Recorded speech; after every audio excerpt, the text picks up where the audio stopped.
Assalamualaikum warahmatullahi wabarakatuh. Hai anak-anak hebat semua, apa kabar? Semoga kalian selalu dalam keadaan sehat dan baik ya. Nah, hari ini kita bertemu lagi dengan pembelajaran IPA. Kira-kira apa yang akan kita pelajari hari ini? Sudah ada ya di judulnya, yaitu tentang komponen dan rangkaian listrik. Tapi sebelum kita mulai pada pembelajaran hari ini, ada baiknya kita awali dengan membaca doa terlebih dahulu. Yuk sama-sama kita berdoa. Bismillahirrahmanirrahim. Rabbi zidni ilma warzuqni fahma.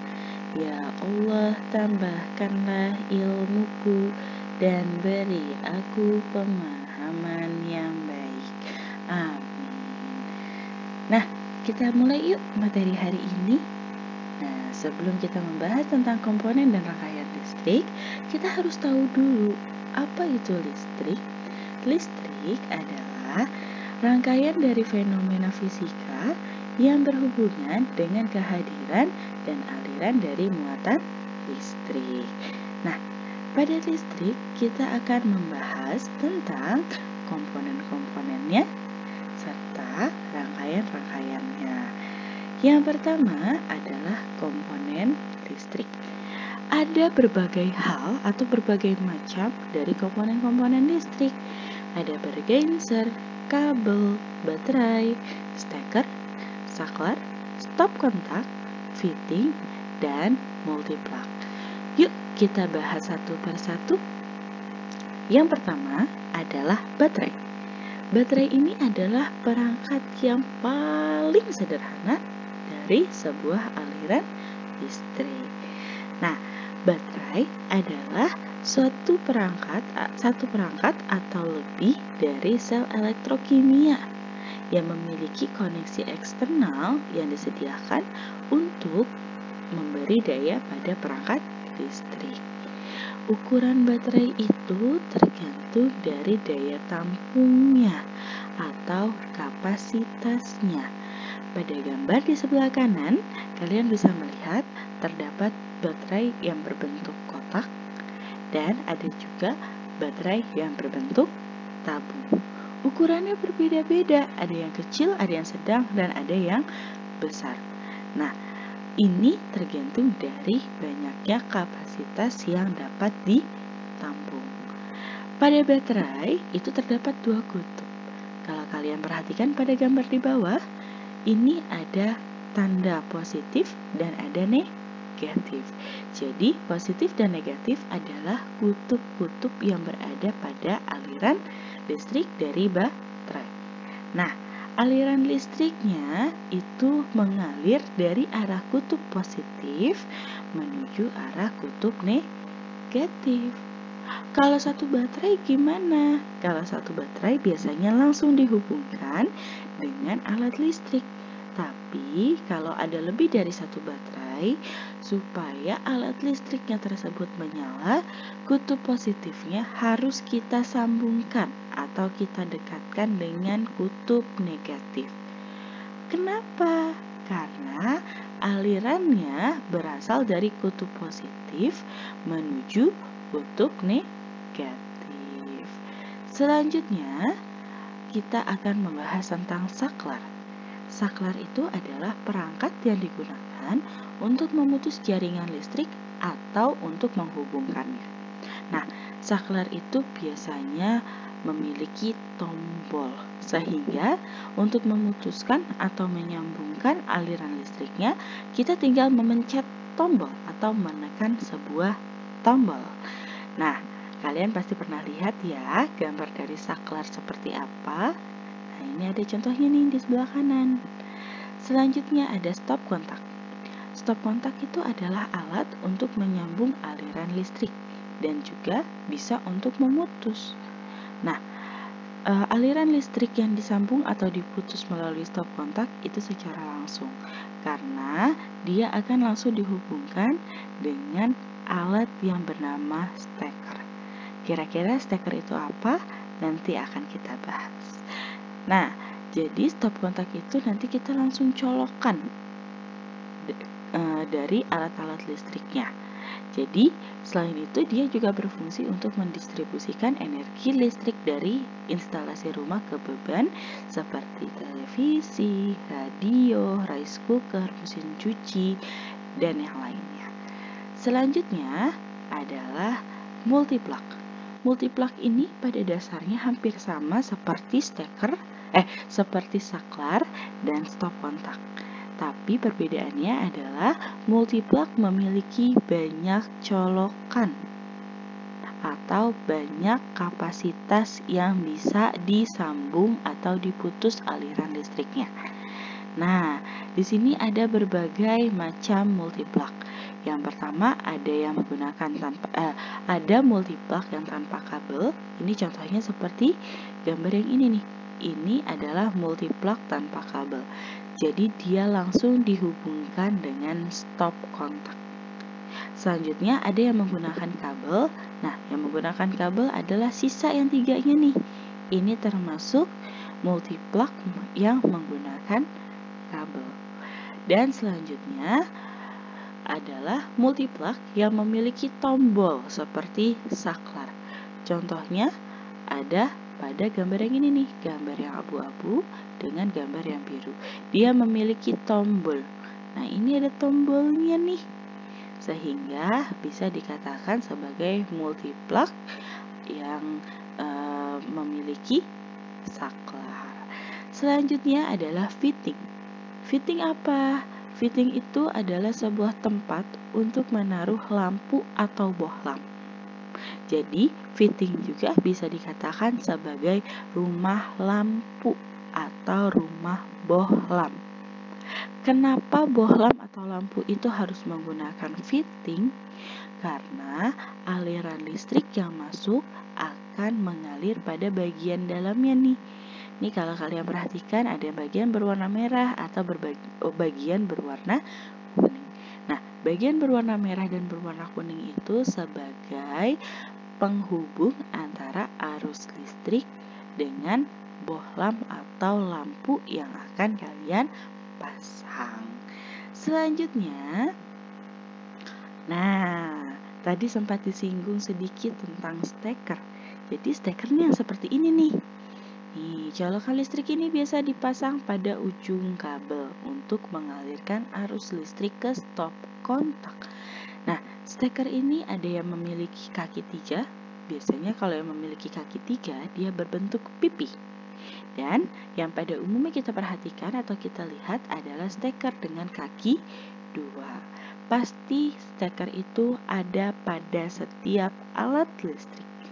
Pada TV, chargeran HP, terus pada radio, dan yang lainnya. Steker tidak akan berfungsi apabila tidak disambungkan dengan kabel. Nah, jadi kabel dan steker ini adalah sebuah satu kesatuan. Di mana ada steker, pasti ada kabel. Kalau ada kabel tanpa steker, bagaimana cara kita menyolokkan atau menghidupkannya? Kalau ada steker tapi nggak ada kabelnya, aliran listriknya bagaimana bisa terhubung? Jadi, steker dan kabel itu selalu menjadi sebuah satu kesatuan. Kabel itu adalah komponen yang menghantarkan energi listrik ke sumber beban atau alat listrik. Nah, kabel ini ada 2 bagian. Yang pertama adalah bagian pembungkus yang disebut dengan isolator. Bagian pembungkus atau isolator ini adalah yang sering kita lihat, ada yang warnanya merah, hitam, biru, kuning, atau warna-warna lainnya. Nah, isolator ini terbuat dari termoplastik yang kuat akan panas. Lalu fungsinya untuk apa? Fungsinya supaya perangkat tidak mudah mengalami hubungan arus pendek. Dan ketika kita memegang, kita juga tidak akan tersetrum. Karena bahaya ya kalau kita tersetrum. Nah, yang kedua yang menghubungkan arus listriknya, yaitu disebut dengan konduktor. terbuat dari apa? Dari tembaga. Jadi yang berada pada dalam isolator adalah konduktor yang terbuat dari tembaga. Fungsinya untuk apa? Fungsinya untuk penghantar arus listrik. Nah, kalau pada gambar ini yang gambar-gambar seperti serabut, nih, itu disebut dengan konduktor. Sedangkan pada bagian luarnya nih, yang ini yang warnanya hitam, kuning, biru, ini disebut dengan isolator. Selanjutnya adalah bergenser. Apa sih itu bergenser? Bergenser adalah alat yang berfungsi sebagai pembatas dari daya listrik. Pembatas dari daya listrik ini mengatur aliran listrik dari sumber utamanya, yaitu PLN, perusahaan listrik negara, ke masing-masing rumah. Selanjutnya, fungsinya juga sebagai pengukur jumlah daya listrik yang digunakan dalam rumah. Jadi, bergenser ini adalah satu hal utama atau hal yang penting yang harus dimiliki pada setiap rumah. Kenapa? Karena bergenser adalah sebagai pengatur mati atau nyalanya listrik yang berada di rumah. Nah, sekarang kita akan melihat bagian-bagian dari bergenser. Yang pertama, di sini ada nomor seri meter. Nomor seri meter itu untuk apa? Nomor seri meter itu adalah nomor yang terdaftar pada PLN. Dan biasanya nomor seri meter ini yang digunakan ketika kita mau menambahkan listrik atau satuan kilowattnya. Jadi dayanya. Karena pada saat ini setiap rumah lebih banyak menggunakan token listrik atau listrik prabayar. Jadi kita harus mengisi aliran listriknya dengan daya yang berbeda-beda sesuai dengan kebutuhan. Ketika kita mau membeli daya listriknya atau kita mau membayar daya listriknya yang sudah kita gunakan atau yang akan digunakan, kita menunjukkan nomor seri meternya ini. Terus yang selanjutnya ada layar LCD. Nah, layar LCD ini dia dapat berfungsi untuk melihat berapa sih pemakaian atau sisa pemakaian yang sudah kita pakai di rumah.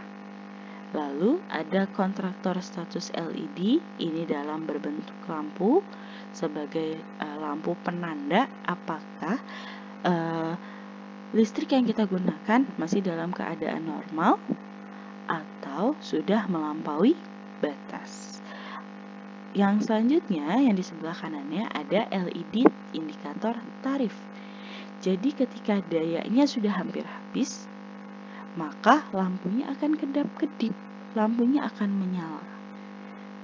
Itu sebagai pengingat. Terus ada tombol-tombolnya di sini, ada 1, 2, 3 sampai dengan 0, dan ada tombol backspace untuk menghapus saat memasukkan nomor token listrik, dan ada tombol enter ketika sudah selesai memasukkan nomor token listrik. Selanjutnya ada miniatur circuit breaker. Apa sih itu miniatur circuit breaker? Miniatur circuit breaker atau MCB ini adalah hal utama dari bergenser karena dia berfungsi sebagai saklar. Jadi ketika aliran listrik kita mati, kita bisa menyalakannya dengan menyalakan MCB ini gitu. Jadi ketika terjadi penurunan daya, lampu di rumah tiba-tiba mati, alat listriknya tidak berguna, coba kita perhatikan bergensernya. Di bergensernya ini MCB-nya menghadap ke arah mana? Apakah menghadap ke arah on atau menyala, ataukah menghadap ke arah off atau mati? ketika menghadap ke arah off atau mati, maka listrik di rumah tidak akan bisa dipakai. Sehingga kita harus memindahkannya dulu kepada posisi on supaya bisa digunakan. Nah, jadi itu adalah komponen dari listrik. Ada banyak ya macamnya ternyata. Tidak semudah atau sesederhana yang kita bayangkan. Ternyata banyak, ada saklar, stop kontak, terus ada steker, ada bergenser, dan yang lainnya. Selanjutnya yang akan kita bahas yaitu rangkaian listrik. Rangkaian listrik dibagi menjadi 3, yaitu rangkaian listrik seri adalah rangkaian listrik yang memiliki satu jalur. Biasanya dibentuk secara garis lurus atau berurutan. Nah, yang kedua adalah rangkaian listrik paralel, yaitu rangkaian listrik yang biasanya memiliki lebih dari satu jalur.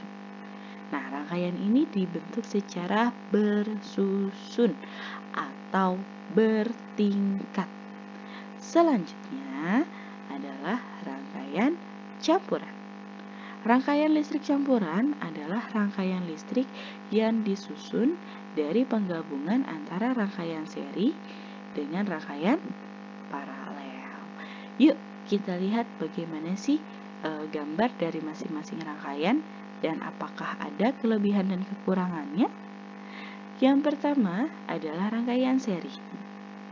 Nah, ini adalah bentuk dari rangkaian seri. Disusun dengan cara sejajar atau bersusun atau berdampingan.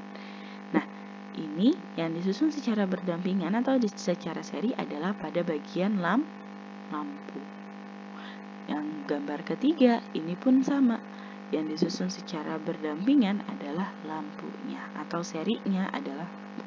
Sedangkan ini pada rangkaian yang kedua yang disusun secara seri ada 2, yaitu ada lampunya dan ada baterai. Kok susunan seri lampunya seperti itu? Dia kan gak berdampingan, gak bersampingan. Kenapa bisa dikatakan sebagai seri? Karena coba kalau kalian perhatikan, ini kabelnya hanya ditekuk saja atau dibelokkan saja. Ketika kabel ini yang dibentuk kotak ini kalian tarik menjadi sebuah garis lurus, maka lampunya akan berdampingan walaupun memiliki jarak. Kenapa bisa memiliki jarak? Karena jarak pada lampu bergantung kepada panjang pendeknya kabel yang dihubungkan. Untuk baterainya pun sama, ini menggunakan rangkaian seri. Ini hanya dilipat saja nih, ditekuk supaya terlihat lebih kecil penempatannya. Tapi ketika kalian lebarkan, kalian bentangkan kabelnya, akan menjadi sebuah satu kesatuan yang saling berdampingan. Nah, rangkaian listrik seri memiliki kelebihan. Yang pertama, proses pembuatannya lebih mudah karena bentuknya sederhana. Yang kedua, penggunaan kabelnya itu lebih hemat dan saklarnya pun lebih hemat.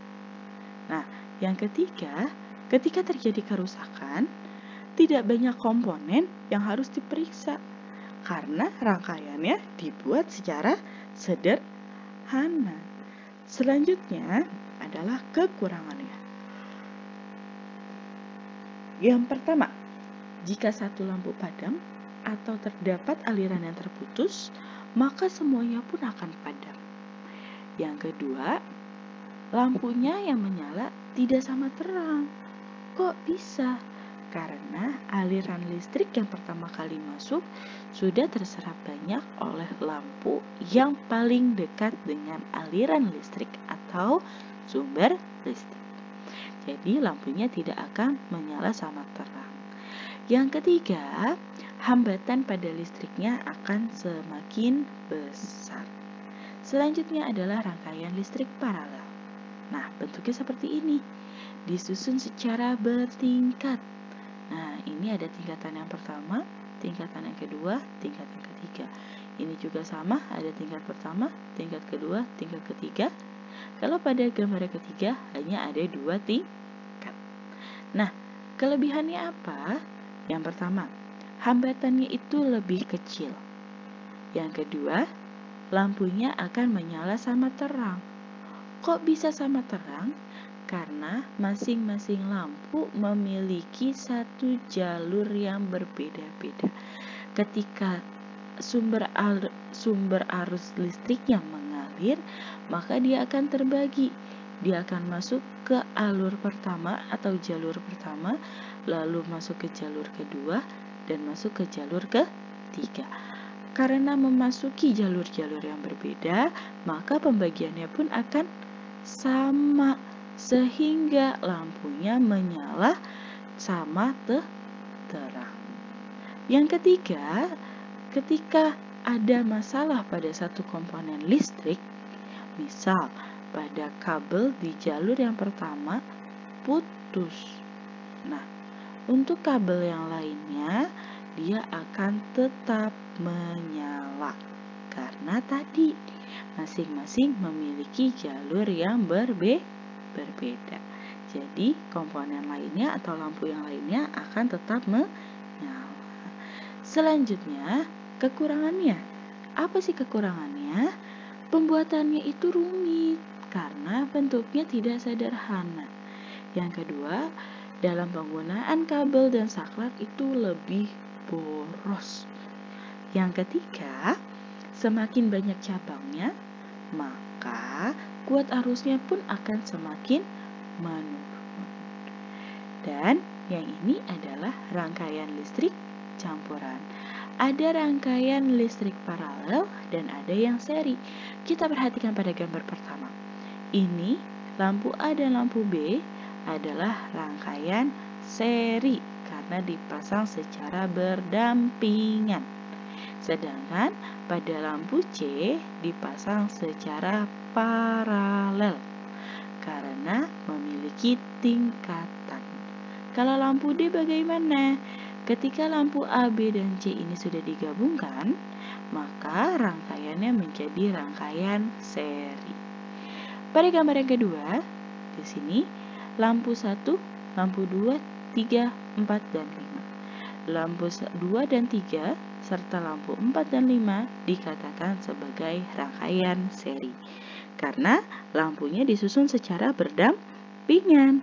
Tapi untuk lampu 2 dan 3 lampu 2, 3 dan lampu 4, 5 susunannya adalah rangkaian paralel. Ketika 4 lampu ini sudah digabungkan, maka dengan lampu pertama atau lampu 1 akan menjadi rangkaian seri. Yang ketiga, nah di sini terlihat perbedaan warna kabelnya. Warna kabel yang merah menunjukkan rangkaian seri, sedangkan kabel biru menunjukkan rangkaian paralel. Jadi di sini lampu 1 dengan lampu 2 serta dengan lampu 3 dan 4 adalah rangkaian paralel. Tapi untuk rangkaian 3 dan 4 adalah rangkaian listrik seri. Selanjutnya adalah rangkaian terbuka dan rangkaian tertutup. Apa sih itu rangkaian terbuka? Apa sih itu rangkaian tertutup? Yuk kita bahas. Nah, dari gambar ini ada 2 rangkaian yang berbeda. Yang pertama adalah rangkaian terbuka. Tahu dari mana terbuka?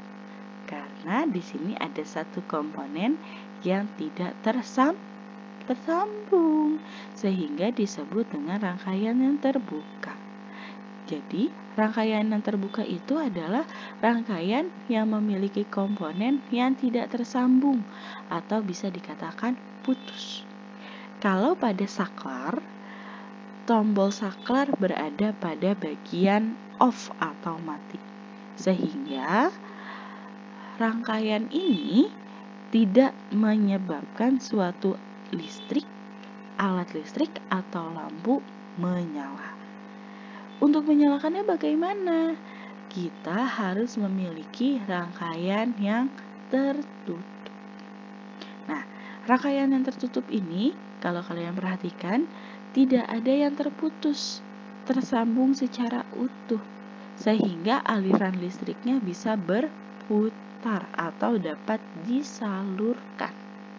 Nah, kalau pada saklar, rangkaian tertutup ini berada jika kalian menyalakan atau memposisikan tombol pada kondisi on. Jadi, seperti ini rangkaian terbuka dan rangkaian tertutup. Rangkaian terbuka untuk mematikan atau menghentikan arus listrik, sedangkan rangkaian tertutup untuk menyambungkan rangkaian listrik. Nah, jadi seperti itu materi kita hari ini. Insya Allah untuk materi tentang komponen dan komponen dan rangkaian listrik ini, kita akan melakukan sebuah praktikum. Kira-kira praktikumnya apa ya? Ada yang bisa menebak? Nah, untuk praktikumnya, Ibu akan infokan selanjutnya kapan kita akan melaksanakan praktikum. Jadi, untuk pertemuan hari ini cukup sekian. Ibu ucapkan terima kasih untuk kalian semua yang sudah mendengarkan penjelasan Ibu dari awal sampai dengan akhir. Dan mari kita akhiri dengan membaca hamdalah. Alhamdulillahirabbil alamin. Terima kasih. Wassalamualaikum warahmatullahi wabarakatuh.